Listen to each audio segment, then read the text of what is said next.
ഇപ്പോൾ സ്വാഭാവികമായും വരേണ്ട കുറേ വിഷയങ്ങളുണ്ട്. നിയമസഭാ തെരഞ്ഞെടുപ്പ് വരുന്ന 5 മാസം കൊണ്ട് വരാനിരിക്കുകയാണ്. സാധാരണ നിലയിൽ ഒരു സർക്കാരിൻ്റെ അവസാനത്തെ മാസങ്ങൾ എന്ന് പറയുന്നത് വിവിധ നയങ്ങളുടെയോ നടപടികളുടെയോ ഒക്കെ പേരിൽ പ്രക്ഷോഭ കലുഷിതമാകേണ്ട കേരളത്തിൻ്റെ തെരുവുകളാണ്.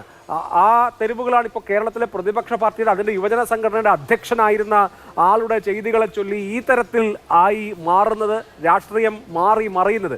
ഇത് ഒരാളുടെ വ്യക്തിപരമായ ചെയ്തികൾ എന്നുള്ള നിലയിൽ ഒഴിഞ്ഞു മാറാൻ കഴിയാത്ത വിധം കോൺഗ്രസ് അതിനകത്ത് അകപ്പെട്ടു പോവുകയും ചെയ്യുന്നു. ഈ പുതിയ രാഷ്ട്രീയത്തെ അല്ലെങ്കിൽ ഈ പുതിയ കാലത്തെ നിർണ്ണയിക്കുന്ന വിഷയമായി ഇത് പരിണമിക്കും അടുത്ത തെരഞ്ഞെടുപ്പുകളിൽ നിന്ന് വിചാരിക്കുന്നുണ്ടോ, അതോ ഇതിങ്ങനെ അങ്ങ് പോവുമോ? അല്ല, ഇതൊരിക്കലുമില്ല. ഒന്ന്, പിണറായി വിജയൻ സർക്കാരിൻ്റെ ഭരണവിരുദ്ധതയെ ഇത്തരത്തിലുള്ളൊരു വിഷയം ഉയർത്തിപ്പിടിച്ചുകൊണ്ട് അഡ്രസ്സ് ചെയ്യുക.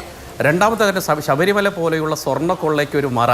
അപ്പോൾ അതിജീവിതയുടെ കണ്ണീരിൽ നിന്നൊരു രാഷ്ട്രീയ ലാഭം ഉണ്ടാക്കിക്കൊണ്ട് അവരുടേതായിട്ടുള്ള തെറ്റുകളെയോ സർക്കാരിൻ്റെ തെറ്റായ നയങ്ങളെയോ ഒക്കെ പൊതുസമൂഹത്തിൽ നിന്ന് മറച്ചു വയ്ക്കുക എന്നത് മാത്രമാണ് CPM-നകത്തിനകത്തുള്ള ആത്മാർത്ഥമായ സമീപനം. അല്ലാതെ ഈ അതിജീവിതയുടെ ക്രിമിനൽ സൈക്കോപാത്തിന് പൊതുസമൂഹത്തിന് സ്വീകാര്യത കൊടുക്കാനുള്ള പരിപാടിയിൽ ആദ്യം പങ്കെടുത്തത് നമ്മളുടെ വിദ്യാഭ്യാസ മന്ത്രിയായിട്ടുള്ള ശിവൻകുട്ടിയാണ്. നമ്മൾ മനസ്സിലാക്കണം, ഒരു പൊതുപരിപാടിക്കകത്ത് ഈ MLA-യുടെ കൂടെ നിന്നുകൊണ്ട് ഒരു മന്ത്രി നിൽക്കുന്ന സമയത്ത് അദ്ദേഹത്തിനൊരു സ്വീകാര്യത വന്നു. ആ സ്വീകാര്യതയാണ് കോൺഗ്രസ്സുകാർക്ക് പല സമ്മേളനങ്ങളിലും പല സ്ഥലത്തുമൊക്കെ അദ്ദേഹത്തിനെ സ്വീകരിക്കാനും അദ്ദേഹത്തിനെ പങ്കെടുപ്പിക്കാനുമുള്ള ഒരു ആത്മവിശ്വാസം കിട്ടിയത്. അപ്പോൾ ആരാണ് സത്യത്തിൽ ഈ ക്രിമിനലായിട്ടുള്ള സൈക്കോപാത്തിന് സംരക്ഷണം ഒരുക്കിക്കൊണ്ട് അതൊന്നും പ്രശ്നമില്ല, നമ്മുടെ കൂടെ നിങ്ങൾ നിൽക്കുക എന്നൊരു രീതിയിലേക്ക് നിൽക്കുന്ന രീതിയിൽ അത് രണ്ടു കൂട്ടരും ഒരുപോലെ തന്നെയാണ്. ഇപ്പോൾ CPM-കാരന് ഈ പറയുന്ന രീതിയിൽ സ്ത്രീ പീഡനത്തെക്കുറിച്ച് പറയാൻ എന്താ അർഹതയാണുള്ളത്? എത്ര MLA-മാരുണ്ട്? ഇപ്പോൾ കഴിഞ്ഞ നമ്മളെ സിനിമാ മേഖലയിലുണ്ടായ വിവാദങ്ങളുമായി ബന്ധപ്പെട്ട് 2ഓളം MLA-മാർക്കെതിരെ ഉണ്ടായിട്ടുള്ള കാര്യങ്ങൾ നമുക്കറിയാമല്ലോ. അന്ന് എന്ത് നിലപാടായിരുന്നു CPM എടുത്തത്? അപ്പോൾ സ്വാഭാവികമായിട്ട് ഈ നേരത്തെ ഈ നമ്മുടെ ഇടത് സഹയാത്രികൻ പ്രേംകുമാർ പറഞ്ഞതുപോലെ തന്നെ ഈ രാഹുൽ മാങ്കൂട്ടത്തിൻ്റെ വാക്ക് വിലക്കെടുത്തു കഴിഞ്ഞാൽ ഇത്തരത്തിലുള്ള സ്ത്രീ പീഡകരായിട്ടുള്ള ആരെയാണ് ഈ കേരളത്തിൽ ഇത്തരം കേസുകളിൽ പെട്ടിട്ട് രാഷ്ട്രീയ ഭാവി പോയിട്ടുള്ളതെന്ന ചോദ്യമാണ് രാഹുൽ മാങ്കൂട്ടത്തിനുള്ളിലുള്ളത്. അത് കേരളത്തിൻ്റെ ഒരു പൊതു സാഹചര്യത്തിൽ കേരളത്തിൽ നടന്നുള്ള പ്രമാദമായിട്ടുള്ള സ്ത്രീ പീഡ കേസുകളിനകത്ത് രണ്ട് മുന്നണികളുടെയും ഒത്തുകളി രാഷ്ട്രീയമാണ് നമുക്ക് മനസ്സിലാക്കാൻ സാധിക്കുന്നത്.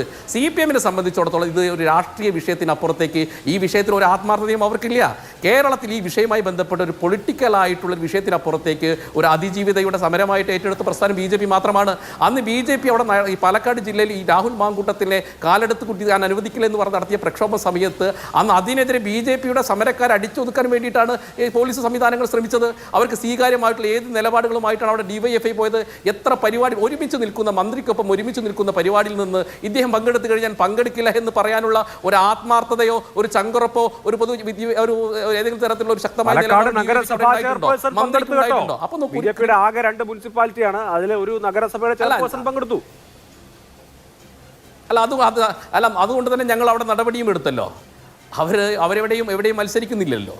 ഞങ്ങൾ ഈ സ്ത്രീ പീഡകരായിട്ടുള്ള ആളുകളെ സംരക്ഷിക്കാനോ അവർക്ക് അനുകൂലമായി നിൽക്കാനോ BJP എന്ന പ്രസ്ഥാനത്തെ കാണില്ല.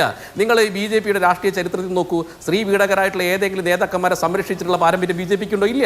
രണ്ട് മുന്നണികൾക്കുമുണ്ട്. അപ്പോൾ അതുകൊണ്ട് കേരളത്തിന് അങ്ങ് പറഞ്ഞതുപോലെ തന്നെ കേരളത്തിലെ പൊതുസമൂഹത്തിനിടയ്ക്ക് വളരെ ഗൗരവമായിട്ട് ചർച്ച ചെയ്യേണ്ട ഒരു പ്രധാനപ്പെട്ട വിഷയമുണ്ട്. ഇങ്ങനെ അതിജീവിതമായുടെ കണ്ണീര് മാത്രമേ അവർക്കൊരു പേര് നൽകിക്കൊണ്ട് അവരൊരു ഇരുട്ടറകളിലേക്ക് തള്ളപ്പെടുന്ന ഒരു സാഹചര്യം കേരളത്തിലെ പൊതുസമൂഹത്തിനുണ്ടാകുന്നു. പല പ്രമാദമായ കേസിനകത്തും കേരളത്തിൽ നടന്നിട്ടുള്ള നിങ്ങളൊരു 3 മാസത്തിനകത്ത് ഈ സർക്കാരിൻ്റെ കീഴിൽ വന്നിട്ടുള്ള ഇത്തരം കേസുകളിലൊക്കെ സർക്കാരിൻ്റെ നിലപാടെന്തായിരുന്നു? രാഷ്ട്രീയം നോക്കി, പക്ഷം നോക്കി, അത് സംഘപരിവാറിന് എതിരാണോ എങ്കിൽ അവനെതിരെ കേസെടുക്കില്ല എന്നുള്ള ഒരു നിലപാടിലേക്കാണ് ഈ CPM എല്ലാ കാലഘട്ടത്തിലും പോയിട്ടുള്ളത്. ഇടതുപക്ഷ സർക്കാരിലും പോയിട്ടുള്ളത്. ഇത്രയും ദിവസമായിട്ട് അദ്ദേഹത്തിനെ ഒന്ന് കണ്ടെത്താനോ ചോദ്യം ചെയ്യാൻ അദ്ദേഹമില്ലാത്ത പാലക്കാട്ട് ഫ്ലാറ്റിൽ പോയിട്ട് അദ്ദേഹത്തിൻ്റെ നമ്മളുടെ CCTV പരിശോധിച്ചതിന് അപ്പുറത്തേക്ക് അദ്ദേഹത്തെ കണ്ടെത്താൻ ഒരു ശ്രമവും നടത്തുന്നില്ല. അതുകൊണ്ടാണ് ഞങ്ങൾ പറയുന്നത് രണ്ട് മുന്നണികളും തമ്മിലുള്ള അഡ്ജസ്റ്റ്മെന്റ് രാഷ്ട്രീയമാണ്.